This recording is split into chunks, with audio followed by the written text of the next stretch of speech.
है ना, पूरा चैप्टर आपका इसी तरह से ही रहेगा। आपको सुनने में बोरिंग ज़रूर लग रहा होगा बिकॉज़ ये चीज़ें आपने पढ़ी हैं, ये हमारी नॉर्मल हम अपने डेली न्यूज़ में ठीक है, ये इन्वायरमेंट को लेके हम डिस्कस करते रहते हैं, बट इसी से रिलेटेड आपको इसी लैंग्वेज में क्वेश्चंस के आंसर्स भी देने हैं। So it's very important to learn this kind of language for your answers, okay. So now bamboo is used to make slot for hut and basket for collecting and storing food material। इस तरह से food use होते हैं, forest use होता है। Implements of for agriculture, agriculture के लिए जो औजार बनाए जाते हैं। Fishing and hunting are largely made of wood, also forests are site for fishing and hunting। In addition to the people gathering fruits, nuts and medicine from the forest, their cattle also graze in the forest areas or fed on the fodder which is collected from the forest. तो जो लोग जो है लकड़ियाँ वगैरह इकट्ठा करते हैं, उनके जो खुद के जो जानवर हैं, ठीक है, जो कैटल्स हैं, वो खुद फॉरेस्ट में जाते हैं घास वगैरह चरने के लिए, ठीक है। उनके जो फोडर है, जो उनका चारा है, वो खुद घास वगैरह से जो फॉरेस्ट से मिलता है उन्हें। So do you think such use of forest resources would lead to the exhaustion of these resources?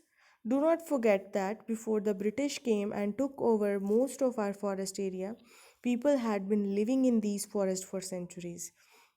ये हमें नहीं भूलना चाहिए कि जब तक अंग्रेज़ों ने हमारे देश पे राज नहीं किया था, उससे पहले हमारे कंट्री में बहुत सारे लोग जो थे, वो काफ़ी सालों से जंगलों में ही रह रहे थे।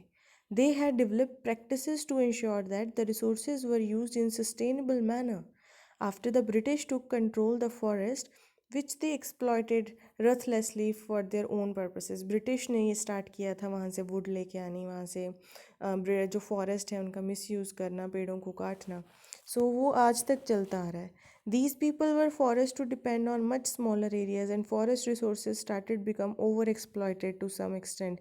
ब्रिटिश लोगों को आदत थी थोड़े थोड़े एरियाज़ में रहने की, तो ठीक है, वो अपनी ज़रूरतों को पूरा करने के लिए फॉरेस्ट को काटते गए और एरियाज़ बनाते गए और ज़्यादा, ठीक है।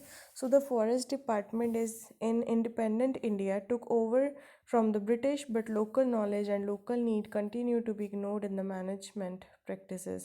सो ब्रिटिशर्स के जाने के बाद जब इंडिपेंडेंट इंडिया था, तो गवर्नमेंट ने बहुत सारे ऐसे रूल्स निकाले हैं फॉरेस्ट को बचाने के लिए, बट जो लोकल पीपल हैं उनको अब आदत हो चुकी है, उनकी वो नीड, उनको जो नीड है, तो वो अपनी फॉरेस्ट को कट करके ही कंप्लीट कर सकते हैं, ठीक है।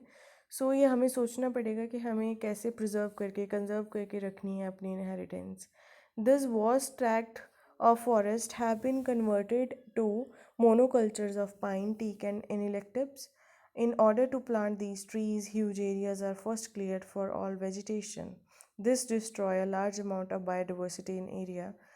जो हमें टीक या एक्लिप्टस या पाइन की अगर हमने दोबारा से एग्रीकल्चर दोबारा से खेती करनी है, तो हमें बहुत सारा एरिया चाहिए होता है इनको दोबारा डेवलप करने के लिए, तो वो एरिया अब हमें नहीं मिल सकता।